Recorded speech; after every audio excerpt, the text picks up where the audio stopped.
जिनका घर का कमाने वाला दुनिया से चला गया, दो दो बच्चे हैं, वृद्ध माता पिता है, वृद्ध सास ससुर है, एक महिला अपने पांच परिवार का भोजन नहीं चला सकता है, पांच परिवार को आगे नहीं बढ़ा सकता है, उनको भी हम लोगों ने चिन्हित किया। 1,51,00,000 से ज्यादा जो हमारे जीविका समूह में जुड़े हैं, आज 2 टाइम की रोटी के लिए, बच्चों की पढ़ाई के लिए, बच्चों या परिवार की दवाई के लिए और किसी घर के उत्सव के लिए किसी के आगे हाथ नहीं पसार रहे हैं। ये बिहार की सरकार और बिहार के मुख्यमंत्री जी का काम है। नमस्कार, संतोष की रिपोर्ट में आप सबों का स्वागत है। और आज हम संतोष की रिपोर्ट में बात नई सरकार की करने जा रहे हैं, जो सरकार अब उद्योग के बाद, मतलब उद्योग इस बार का बड़ा चुनावी मुद्दा था, अब उद्योग के बाद जो जीविका दीदी, जिसके बारे में कहा जाता है कि नीतीश कुमार का वो 10,000 स्कीम जो है मास्टर स्ट्रोक का काम किया। हालांकि कई तरह के लोगों की राय है, अलग अलग राय भी है कि 10,000 नहीं, पिछले 20 सालों से महिलाओं को लेकर जो नीतीश कुमार का कामकाज है, उसने महिलाओं को एक वोट बैंक के रूप में तब्दील कर दिया गया है। एक ऐसा वोट बैंक जहां नीतीश रहते हैं, महिलाएं उस तरफ जाती हैं। तो और इस बार भी कुछ ऐसा ही हुआ, लेकिन इस बार चर्चा इस बात को लेकर भी थी कि भाई यह सिर्फ चुनाव के दौरान दी गई एक ऐसी राशि है जिसके सहारे सरकार वोट साधना चाहती है, या फिर कुछ और मसला भी है। लेकिन आज मंत्री पदभार ग्रहण करते ही 7वीं बार आज श्रवण कुमार उसी डिपार्टमेंट के मंत्री के रूप में आज शपथ तो ले ही लिए थे, आज पदभार ग्रहण किया है। और पदभार ग्रहण करते ही अधिकारियों की एक उच्च स्तरीय बैठक बुलाई और 1 महीने के अंदर जितने जीविका दीदी का ग्रुप है, उस ग्रुप को जो लोन दिया गया है उसकी क्या उस लोन का उन्होंने क्या लाभ उठाया, किस तरीके का व्यापार उन्होंने किया है, इसकी एक विस्तृत रिपोर्ट बनाकर मुख्यालय में देने को कहा गया है। हालांकि रोज़ाना रिपोर्ट आ रही है, जो जीविका का एचएम है वो रोज़ाना रिपोर्ट कर भी रही है, और उसी रिपोर्ट के आधार पर 2 लाख की सहायता देने की जो बात सरकार ने की है। आज मंत्री ने कहा कि ये कोई जुमला नहीं है, नीतीश मतलब भरोसा, और नीतीश का मतलब है कि नीतीश ने अगर कह दिया है तो उसको आप गारंटी मानिए। मतलब नीतीश पिछले 20 वर्षों में जिन बातों की भी उन्होंने उल्लेख किया है विकास योजनाओं का, उसमें कभी कोई जुमला वाली बात नहीं आई है। हमेशा ये बातें आती रही है या आई हैं कि जो उन्होंने भरोसा दिलाया वो चीज़ें हुई हैं।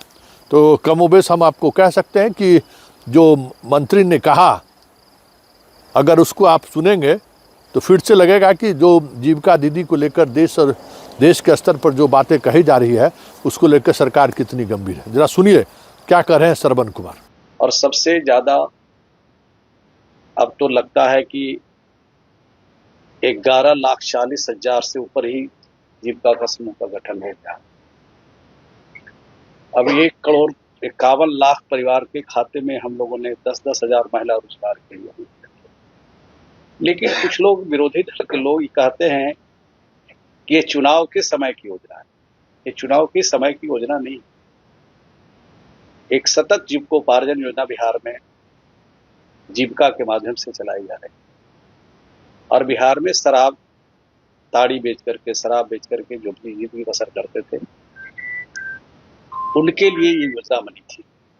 और उसका साथ वैसे परिवारों को भी उसमें हम लोगों ने चिन्हित किया जो परिवार हाशिए पर खड़ा था, जिनका घर का कमाने वाला दुनिया से चला गया, दो दो बच्चे हैं, वृद्ध माता पिता है, वृद्ध सास ससुर है, एक महिला अपने 5 परिवार का भोजन नहीं चला सकता है, 5 परिवार को आगे नहीं बढ़ा सकता है, उनको भी हम लोगों ने चिन्हित किया। 2,01,000 से ज्यादा वैसे परिवारों को चिन्हित करके इस बिहार में उनको 1 रुपया से लेकर 2 लाख रुपया तक उनको रोजगार के लिए हम लोगों ने सरकार की तरफ से दिया।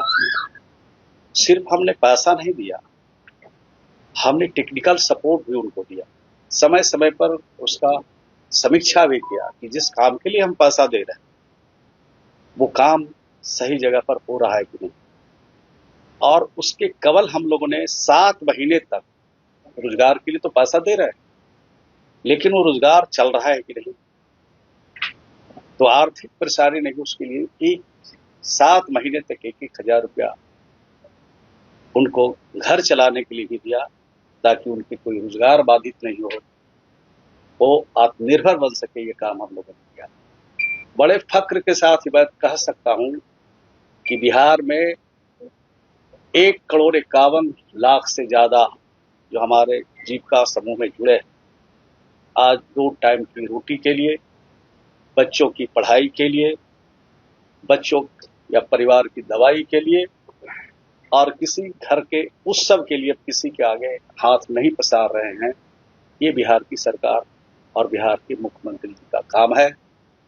ये देश का पहला राज्य है जहां महिलाओं को इतना सशक्त बनाया गया है, और भी इस दिशा में काम जारी है, और भी इस काम को आगे हम लोग बढ़ाएंगे। एक चुनौतियों का हम लोग सामना करेंगे और 5 वर्ष में और भी बेहतर से बेहतर परिणाम देने का हम कोशिश करेंगे। हमारा जो टीम है ग्रामीण विकास विभाग का, हमारे सेक्रेटरी हैं, हमारे सीईओ हैं, हमारे एडिशनल सीईओ हैं। तो आपने सुना कि श्रवण कुमार क्या कह रहे हैं, और आपने ये भी सुना कि एक पूरा टास्क फोर्स गठित हुआ है जीविका दीदी के इस योजना को कैसे कार्य रूप दिया जा सके। और ये कोई नई योजना नहीं है या पहली बार उन लोगों को सहायता नहीं दी गई है। पहले ही उन्होंने कहा कि 1 रुपया से लेकर 2 लाख रुपये तक की हम लोगों ने सहायता की है, और कई इस तरीके की चीज़ें सामने खड़ी हुई हैं। वैसे जीविका दीदी का खाना बनाने का कार्यक्रम जेल में, अस्पताल में, वो सारी जगहों पर जहां भोजन को लेकर सरकार की योजनाएं चल रही हैं, वो पूरी की पूरी योजनाएं जीविका दीदी को दे दी गई है कि अब आप खाना बनाइए, मरीजों को खिलाइए, हर सरकारी विभाग में आप स्टॉल लगाइए, नाश्ता का आप स्टॉल लगाइए। मतलब पूरी तौर पर जो जीविका दीदी से जुड़ी हुई जो महिलाएं हैं, उनको रोजगार में कैसे सरकार मदद कर सकती है। अब आने वाले समय में सभी सचिवालय में तो आप देख ही रहे हैं, जिला के कलेक्ट्रेट से लेके प्रखंड स्तर तक जितने भी सरकार के दफ्तर हैं, उन दफ्तरों में जो चाय पानी और नाश्ता का जो खपत होता है या जो करते हैं, उसके लिए जीविका दीदी को विशेष तौर पर ट्रेनिंग दी जा रही है कि वो ट्रेंड होकर जाए और उस तरीके से एकदम फैसिलिटी के साथ वो वहाँ पर अपना दुकान खोल सके। सरकार उसमें मदद करेगी। तो ये एक बड़ी योजना पर आज मंथन हुआ है। साथ ही जो स्कूल में मध्याह्न भोजन की जो योजनाएं चल रही हैं, अब सरकार का फोकस उस पर भी है कि जीविका दीदी को मध्याह्न भोजन की भी जिम्मेवारी दी जाए। तो अगर ये फैसला, जिस फैसले को लेकर बड़ी बड़ी बातें देश स्तर पर हुई है, ये बातें अगर इस तरीके से सामने आती है तो कह सकते हैं कि नीतीश कुमार जिन महिला वोटर के सहारे पूरे बिहार को साधते रहे हैं, और इस बार तो उन्होंने सारे रिकॉर्ड, उन्होंने खुद अपने ही बनाए गए रिकॉर्ड को उन्होंने तोड़कर ये साबित कर दिया है कि बिहार की महिलाएं अब सिर्फ चूल्हा चौका के लिए नहीं, एक वोट बैंक के रूप में भी वो उसकी एक पहचान है, एक इंडिपेंडेंट आइडेंटिटी है, जिसके सहारे नीतीश 10वीं बार मुख्यमंत्री का शपथ लिया।